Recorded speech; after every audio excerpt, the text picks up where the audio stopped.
누가복음 10장 우리 38절부터 우리 42절까지의 말씀을 같이 보겠습니다. 제가 가지고 있는 성경책은 신약성경 110쪽입니다. 누가복음 10장 38절부터 42절까지 말씀을 제가 읽어드립니다. 그들이 길 갈 때에 예수께서 한 마을에 들어가심에 마르다라 이름하는 한 여자가 자기 집으로 영접하더라. 그에게 마리아라 하는 동생이 있어 주의 발치에 앉아 그의 말씀을 듣더니 마르다는 준비하는 일이 많아 마음이 분주한지라. 예수께 나아가 이르되 주여 내 동생이 나 혼자 일하게 두는 것을 생각하지 아니하시나이까. 그를 명하사 나를 도와주라 하소서. 주께서 대답하여 이르시되 마르다야 마르다야 네가 많은 일로 염려하고 근심하나 몇 가지만 하든지 혹은 한 가지만으로도 족하니라. 마리아는 이 좋은 편을 택하였으니 빼앗기지 아니하리라 하시니라. 아멘.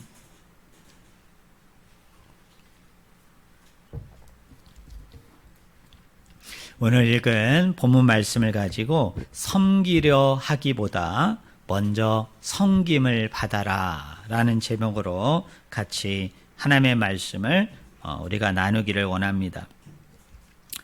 오늘 본문 말씀을 보니까 특별히 마르다와 마리아라는 이 두 여인이 등장합니다. 그런데 우리가 이 마리아와 마르다가 등장하는 이 본문을 가지고 많은 분들이 개인적으로 묵상을 할 때 또 목사님들이 설교하실 때 쉽게 이렇게 결론에 이르는 것을 우리가 발견할 수 있습니다. 그분들이 뭐라고 결론을 냅니까? 말씀에 집중하는 삶을 살아야 한다. 말씀에 우선하는 삶을 살아야 된다라고 말합니다.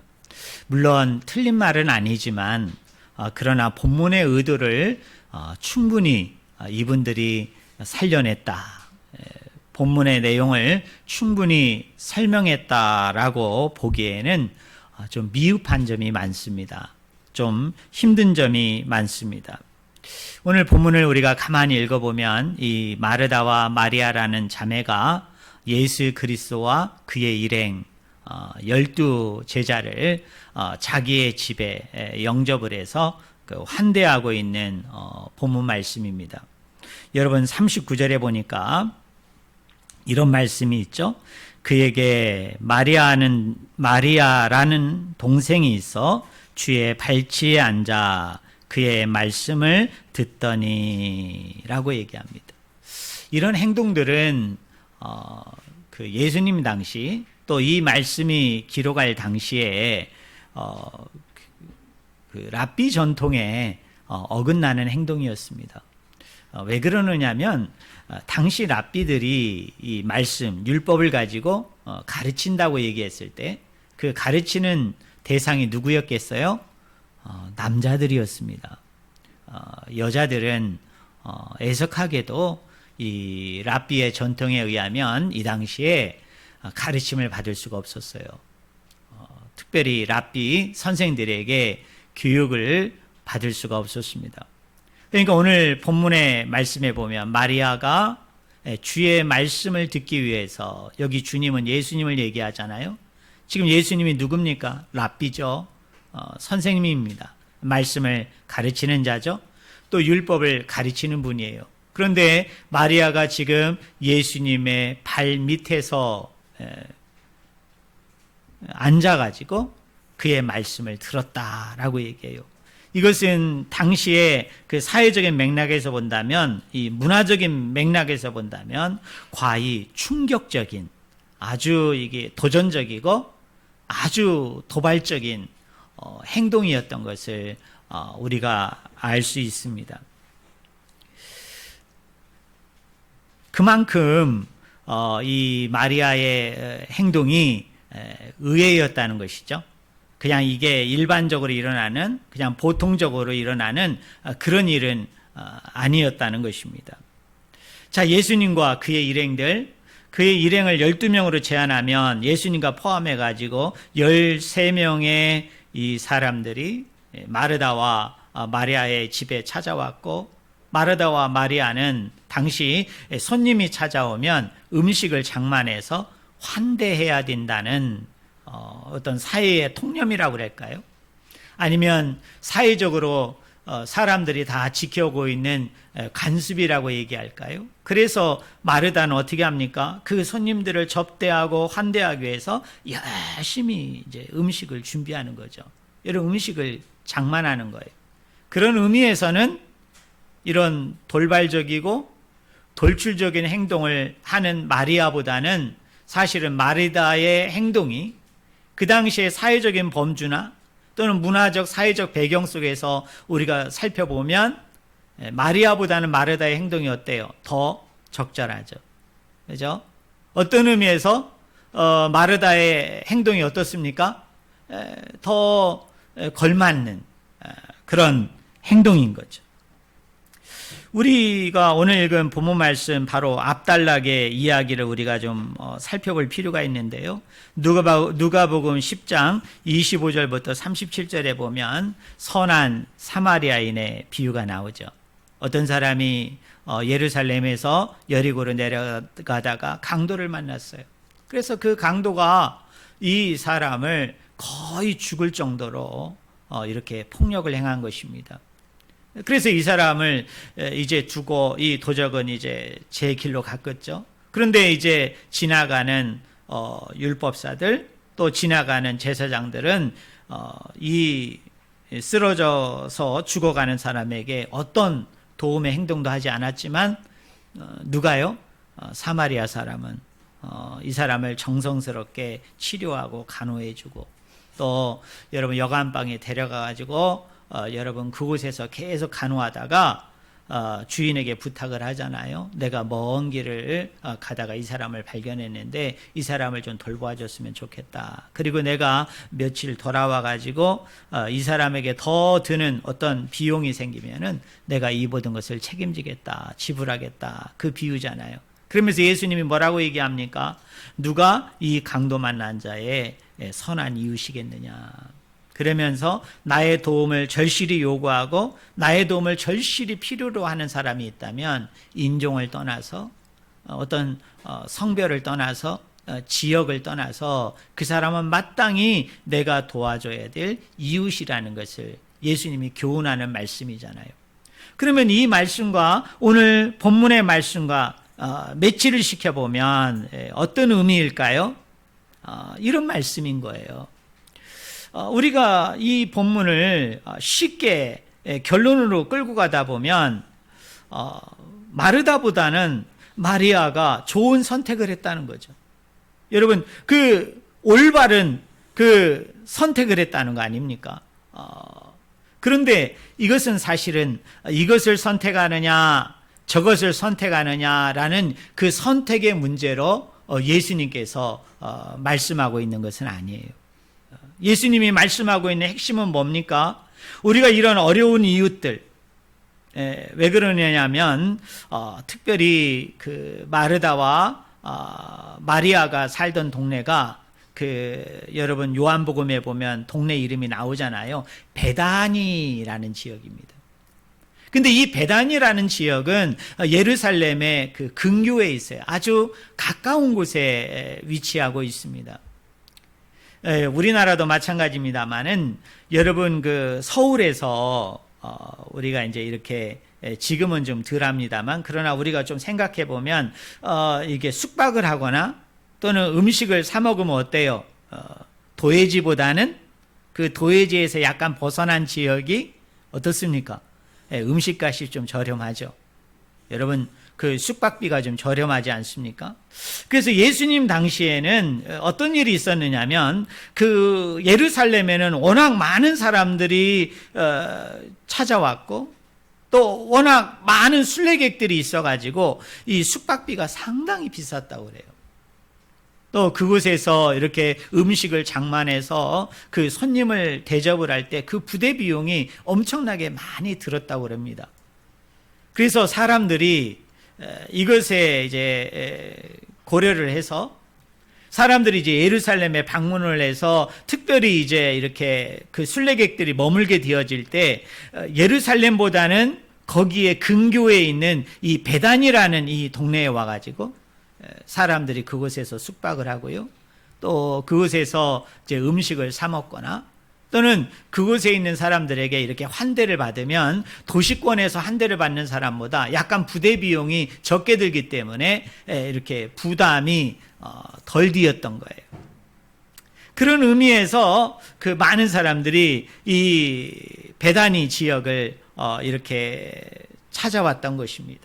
그리고 또 하나 베다니 지역과 연관이 있는 것은 뭐냐면 그 베다니 지역은 예루살렘에 비해서 또 유대 땅의 여러 마을과 여러 도시에 비해서 상당히 그 빈민촌이었어요.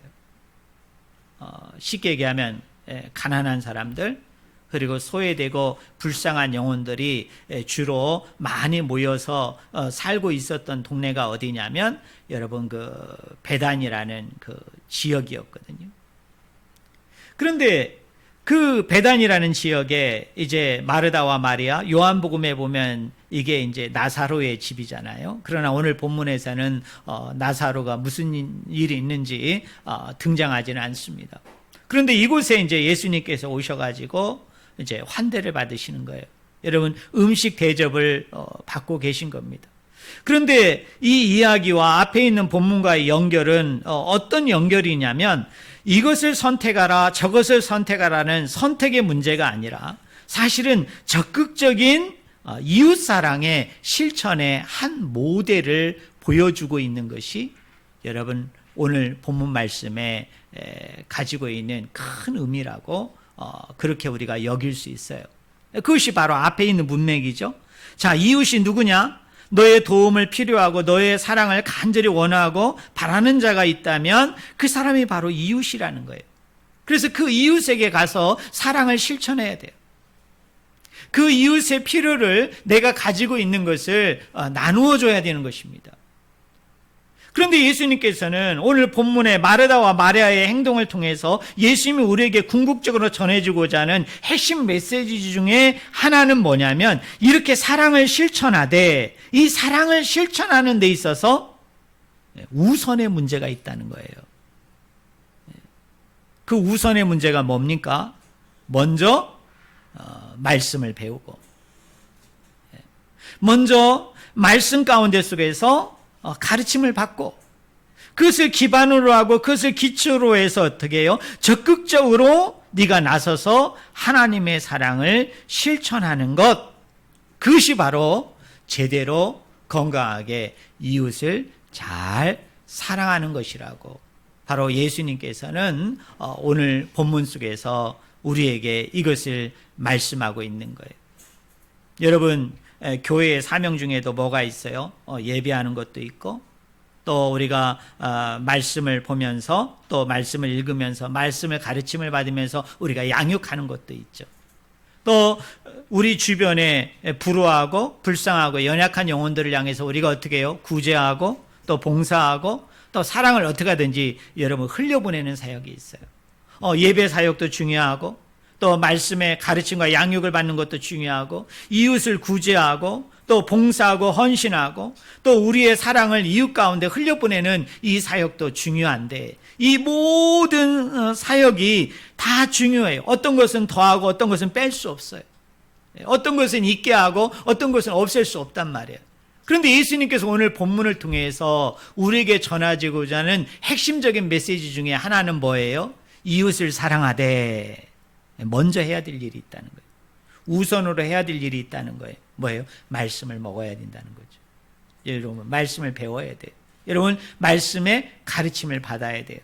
다른 말로 얘기하면 뭡니까? 내 영혼이 먼저 회복이 되고 내 영혼이 먼저 치유되고 내 영혼이 먼저 하나님 안에서 살고 난 이후에 그 은혜를 가지고 그 사랑을 가지고 이웃에게 가서 그 사랑을 흘려보내라는 거예요. 여러분, 그 은혜를 흘려보내라는 거예요. 그런 측면에서 마르다의 행동보다는 누구의 행동이 더 나았다는 겁니까? 마리아의 행동이 더 적절했다, 더 건강했다, 그렇게 얘기하고 있는 것이 바로 오늘 본문 말씀의 내용입니다. 제가 최근에 들은 이야기인데요, 이 미국의 그 소속된 회사의 비행기를 타면은, 여러분 우리나라 비행기도 마찬가지잖아요. 여러분 딱 비행기를 타면은 이제 승무원이 이제 그 로비에 나와가지고 어떻게 합니까? 안전교육을 하잖아요. 이제 위험한 상황이 일어나고 다급한 상황이 왔을 때는 이렇게 응급조치를 하라, 이렇게 구호조치를 하라, 그러면서 이제 본인이 어떻게 합니까? 시범을 보이면서 우리에게 하나하나를 가르쳐 주잖아요. 근데 다른 나라하고 달리, 우리나라하고 달리 미국에서는 이 안전교육을 할 때 중요하게 여기는 것 중에 하나가 이런 것이라는 거예요. 자, 어떤 부모가 아이하고 같이 비행기를 탔어요. 그런데 원치 않게, 뜻하지 않게 갑작스럽게 군안 신호가 떨어져서, 쉽게 얘기하면 그 천장에 있는 그 산소 마스크가 자동적으로 이제 그 위급하고 다급한 상황이 오면 그게 터져가지고 내려오거든요. 그러면 그 산소 마스크를 누구의 입에 먼저 갖다 대야 되느냐라는 문제예요. 먼저 그런 위급하고 다급한 일이 있을 때 먼저 누구를 살려야 되느냐는 거예요. 우리 성도님들은 그 상황에 직면하면 여러분 누구를 먼저 살리시겠어요? 여러분 누구에게 먼저 그 산소 마스크를 여러분 그 입에다가 갖다 대시겠어요? 우리 같으면 당장 자식의 입에다가 먼저 갖다 대죠. 또는 우리는 옛날부터 배운 게 있잖아요. 좀 이렇게 연약하고 좀 몸이 불편하거나 좀 어리거나 연로한 분이 계시면 어떻게 해야 돼요? 그분들부터 구조해야 된다. 그분들부터 이제 구원해내야 된다고 우리는 철저하게 교육을 받았기 때문에, 아마 자기 자식이 아니더라도 주변에 할머니가 있거나 주변에 어린아이가 있으면 아마 그 친구부터 구조하려고 우리는 나설 거예요. 근데 미국에서는 안전교육을 할 때 뭐라고 얘기하는지 아세요? 부모부터 먼저 산소 마스크를 쓰라는 거예요. 여러분, 아버지 어머니부터 먼저 마스크를 쓰라는 겁니다. 왜 그렇습니까? 부모가 살아야, 본인이 살아야 그 다음에 구조조치를 할 수 있는 거예요. 여러분, 부모가 살아야 그 다음에 군안 행동을 할 수 있는데, 만약에 여러분 그 마스크가 내려왔는데 이 상황에서 여러분 먼저 자식에게 갖다 줬는데 문제는 뭐예요? 내가 죽으면, 여러분 내가 큰 어려움과 낭패에 빠지게 되면 그 다음에 구조 활동을 할 수 없죠. 그 다음에 군안 활동을 할 수 없는 거예요. 그래서 자기가 먼저 살고 그리고 남을 살려야 된다라고 교육을 한다는 거예요. 저는 그 이야기를 들으면서 야, 이게 복음적이다, 야, 이게 말씀적이다는 거예요. 오늘 예수님께서 말씀하고자 하는 게 그거거든요. 네가 정말 이웃을 사랑하려 하거든, 그렇게 가난하고 소외되고 억눌린 사람들, 불쌍한 영혼들을 위해서 네가 환대하고 뭔가 네가 가지고 있는 것들을 나눔을 통하여 그리스도의 뜻을 실천하고 그리스도의 그 계획들 가운데 네가 순종하기를 원하거든. 누가 먼저 살아야 된다는 거예요? 너 스스로가 먼저 살아야 되는 거예요. 말씀을 먹음으로. 말씀 가운데 그리스도와 깊이 교제하고 나눔을 통해서 네 영혼이 먼저 치유되고 네 영혼이 먼저 회복이 되고 네 영혼이 먼저 살아났을 때 비로소 그 은혜와 사랑에 감동이 돼서 그 은혜와 사랑에 따라서 그 은혜와 사랑을 어떻게 해요? 이웃에게 흘려보낼 수 있다. 이게 이웃사랑에 있어서 우선권의 원리라는 것을 오늘 본문 말씀은 앞에 있는 문맥과 연관해서 저와 여러분에게 말씀하고 있는 본문이라고 생각이 됩니다. 두 번째로 오늘 본문 가운데 속에서 우리에게 얘기하고자 하는 핵심은 바로 마음의 문제입니다. 여러분 40절을 보세요. 마르다는 준비하는 일이 많아 마음이 분주한지라 예수께 나아가 이르되 주여 내 동생이 나 혼자 일하게 두는 것을 생각하지 아니하시나이까. 그를 명하사 나를 도와주소서라고 얘기합니다. 지금 누가 원망하고 있어요? 마르다가 원망하고 있습니다, 여러분. 마르다가 불평을 하고 있어요. 그런데 오늘 본문을 가만히 보면요, 한 가지 이상한 게 있어요. 지금 누구에게 원망합니까? 여러분, 누구에게 불평합니까? 지금 예수님의 발 앞에 앉아가지고 지금 말씀을 듣고 있는 사람은 누구예요? 마리아죠. 그게 불편한 거예요. 그게 마음이 쓰이는 겁니다. 그런데 정작 원망하고 불평하는 건 누구예요? 마리아가 아니에요. 지금 누구에게 원망하고 불평합니까? 예수님에게 애둘러 그거를 돌려가지고 지금 예수님에게 원망해요. 여러분, 예수님에게 불평을 합니다. 근데 이 마르다가 왜 원망하고 불평하느냐? 거기 40절에 보니까 이런 말이 있죠. 마음이 분주한지라. 여기 마음이 분주하다라는 말은 이런 뜻입니다. 뭔가 어디를 향해서 그 마음이 질질 끌려가고 있는 걸 얘기하는 거예요. 쉽게 얘기하면 그 마음이 어디를 향해서 막 떠밀려가고 있는 그 상태를 이야기하는 단어가 바로 여기에 쓰였습니다. 그러니까 이런 거예요. 마르다가 한 명도 아니고 여러분 남자 장정 13명의 음식을 여러분 준비하고 대접하려니까 얼마나 여러분 분주하겠어요. 그래서 그 마음이 너무나 분주한 거예요. 그 마음이 계속 그 분주함 때문에 바쁨 때문에 계속 그것으로 주체할 수 없이 어떻게 떠밀려가는 거예요. 떠밀려가는 거예요. 질질 그 마음이 끌려가는 거예요. 그래서 나중에는 어떻게 됐느냐면 마르다가 도무지 그것을 감당할 수 없는 그 지경에까지 간 거예요. 여러분, 그 상황에까지 간 거예요. 그때 마르다의 마음에 뭐가 생겼어요? 원망이 일어난 거예요. 여러분, 불평이라는 거예요. 특별히 우리 교회에서 이제 식당 주방 봉사를 하시거나 또는 교회에서 어떤 이렇게 청소를 하거나 여러 가지 이렇게 봉사를 하시는 분들을 보면 이분들이 늘 이렇게 수고하죠. 어떤 분은 이렇게 감사를 가지고 기쁨을 가지고 이렇게 일을 하시지만 사람인지라 어떻습니까? 때로는 원망이 일어나요. 여러분, 불평이 일어나요. 그래서 제가 다른 큰 교회를 섬길 때 보면은 그것으로 인해서 서로 상처 주고요. 그것으로 인해서 어려움이 있어가지고 저한테 찾아와서 그것을 좀 중재해 줬으면 좋겠다라고 얘기해서 제가 몇 번 중재한 적이 있어요. 그런데 왜 그런 일이 일어납니까? 뭔가 마음의 여유가 있고요.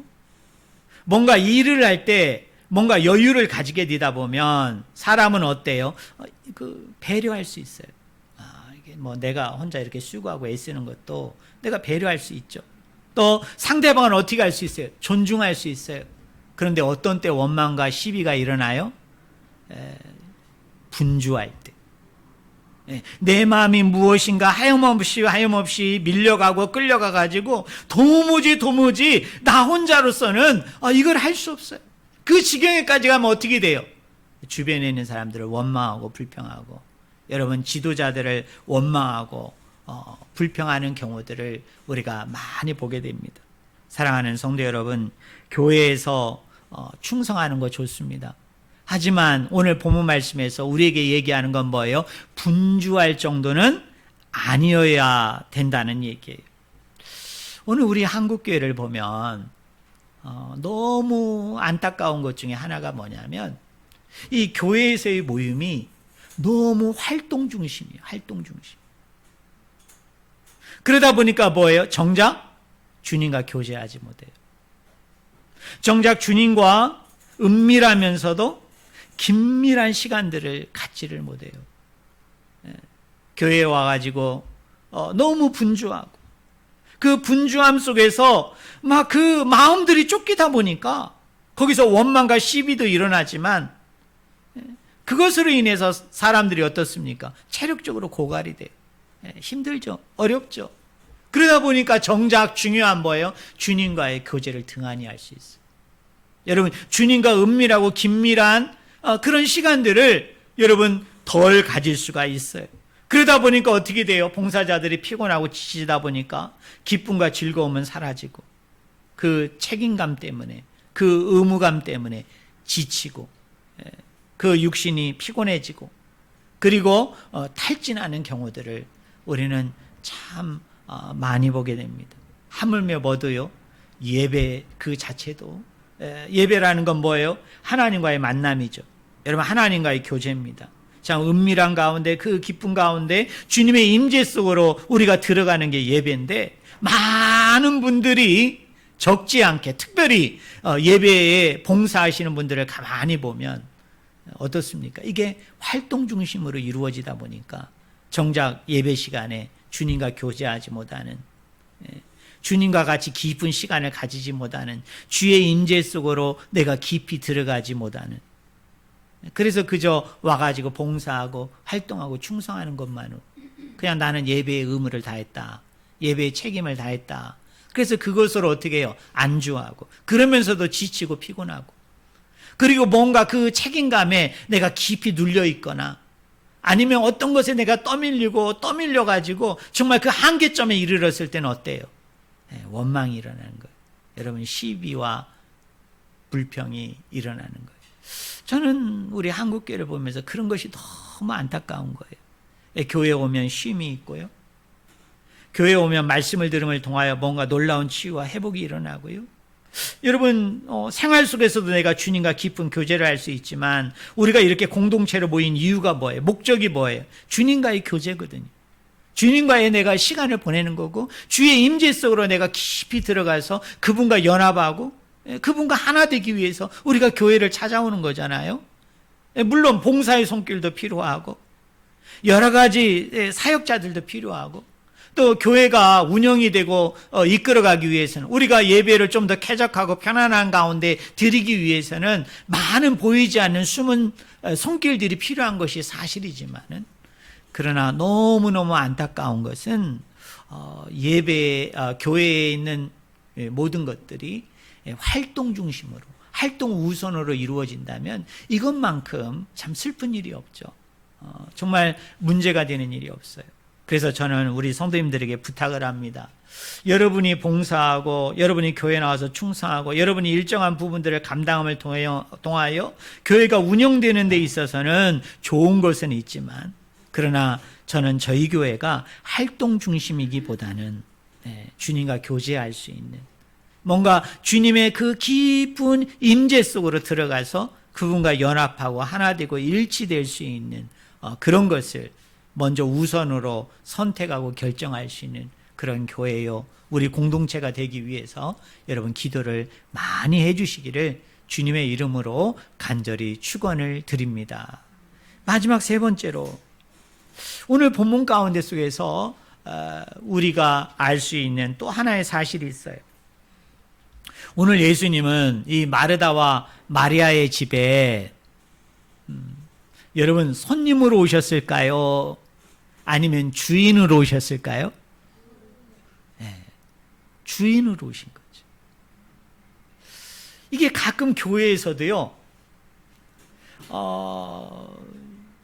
이게 좀 이렇게 혼동이 되는 경우가 있어요.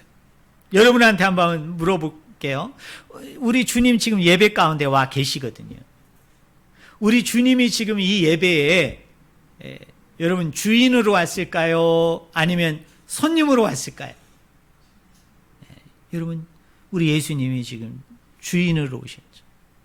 지금 보이지 않는 가운데 우리 예수님이 이 예배를 주관하고 계시고, 그리고 그때마다 개입하시고 간섭하시고 역사하시고, 이 부족한 종을 통해서 주님이 여러분에게 계속 말씀하고 계시는 것이, 그게 여러분 예배이잖아요. 그런데 예수님께서 이런 말씀을 하셨어요. 내가 이 땅에 온 것은 내가 사람을 뭐 하기 위해서 오셨다고 얘기했죠? 너희로 하여금 내가 섬김을 받기 위해서 온 것이 아니라 내가 도리어 너희를 뭐 하러 왔다? 섬기러 왔다는 거예요. 여기 섬김을 받는다는 얘기는 쉬운 말로 얘기하면 손님으로 온 것이 아니다. 내가 대접받고, 내가 환대받고, 내가 뭔가 너희들을 통해서 내가 뭔가를 얻고 받기 위해서 온 것이 아니다. 도리어 나는 너희를 뭐하러 왔어요? 섬기러 왔다. 내가 섬기기 위해서 예수님이 이 땅에 오셨다라고 얘기하거든요. 오늘 본문 말씀 42절이 그걸 얘기하는 거예요. 몇 가지만 하든지 혹은 한 가지만이라도 족하니라. 마리아는 이 좋은 편을 택하였으니 빼앗기지 아니하리라. 마르다는 이런 측면에서 어떤 사람이에요? 섬김을 받으려 하기보다는 도리어 자기가 지금 뭐 하려고 하는 거예요? 예수님을 섬기려 하는 거죠. 섬기려. 그래서 막 분주한 거예요. 그런데 마리아는 어떻습니까? 지금 섬김을 받고 있어요. 뭐에 대한 섬김? 말씀에 대한 섬김. 가르침에 대한 섬김을 받고 있는 거예요. 그러면서 예수님이 뭐라고 얘기합니까? 마르다로 하여금 너의 행동이 잘못됐다. 지금 네가 잘못됐다. 그릇됐다. 이렇게 얘기하는 게 아니에요. 너의 행동도 맞아요. 너의 행동도 어떤 부분에서 인정을 받고 칭찬을 들을 만해요. 그런데 문제는 뭐예요? 마리아가 더 좋은 것을 선택했어요. 더 좋은 못을 선택했어요.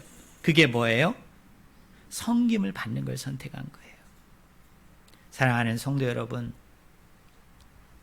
내가 섬김을 받아야 내가 남을 섬길 수 있어요. 그게 신앙의 원리입니다. 그게 믿음의 원리입니다. 여러분, 우리가 구약 성경을 보면 하나님이 특별히 이스라엘 백성에게 십계명을 줄 때 하나님께서 무조건 이스라엘 백성에게 이렇게 나를 순종하라, 이렇게 나를 섬겨야 된다, 너희들이 이렇게 나를 예배해야 된다라고 계명과 명령을 주기 전에 우리 하나님이 먼저 하신 게 있잖아요. 그게 뭐예요? 그들을 애굽으로부터 구원해내는 거죠. 여러분, 애굽으로부터 그들을 구속해낸 거예요. 그리고 난 후에 그 은혜를 받은 백성, 그 구원함을 힘입은 백성들에게 이렇게 살라고 당부하고 명령한 것이 뭐예요? 그게 여러분 십계명이에요. 우리 예수님의 원리는 이런 겁니다. 너희가 은혜 가운데, 너희가 그 사랑 가운데 나의 충분한 섬김을 통해서 너희가 회복이 되고 너희가 치유가 되고 너희가 구원되어지면 그 은혜와 그 사랑을 가지고 능히 다른 사람을 어떻게 해야 된다는 거예요? 섬겨야 돼요. 여러분, 섬길 수 있다라는 거예요. 그런 측면에서 마리아가 마르다보다도 옳은 선택을 했다는 거예요. 여러분, 좋은 선택을 했다는 거예요. 결론적으로 이야기합니다. 우리가 주님의 일을 하고 주님의 일을 감당함에 있어서 우리가 늘 기억해야 될 세 가지 사실이 있어요. 첫째로는 뭐냐? 우선순위가 바뀌어서는 안 된다. 일 중심, 활동 중심이어서는 안 된다. 먼저 그 말씀 속에서 여러분, 주님과 그 긴밀한 연합, 그 긴밀한 만남, 긴밀한 교제 속에서 어떻게 해요? 내가 먼저 살아나야 돼요. 내가 먼저 회복이 되고 치유가 돼야 돼요. 그리고 나서 이웃을 사랑해야 되고 그 이웃 사랑을 실천해야 되는 거예요. 그리고 두 번째로 오늘 본문 속에서 주님이 우리에게 이야기하는 것이 뭡니까? 결국 마음의 문제거든요. 마음의 문제. 네. 이 마음이 너무 분주함으로 이 마음이 그 분주함 가운데 나가다 보면 그 마음에 뭐가 일어나요? 원망이 일어나고, 여러분 시비가 일어나고, 여러분 다툼이 일어날 수밖에 없어요. 같은 일을 해도, 또 좋은 일을 해도, 기쁜 일을 해도 우리가 항상 기억해야 될 것은 뭐예요? 그 마음이 분주해서는 안 된다. 그 마음이 무엇인가를 향해서 막 끌려가고, 그 마음이 무엇인가를 위해서 떠밀려감을 통해서 그곳에서 안식이 없어요. 기쁨이 없어요. 즐거움이 없어요. 감사가 없어요. 그리고 뭔가 자꾸 안 된다. 나는 너무 힘들다, 지쳤다, 피곤하다, 그런 생각으로 점철되다 보면 결국 성김과 사랑은 거기에서 온전하게 건강한 모습 가운데 이루어질 수가 없는 거예요. 그리고 마지막은 뭡니까?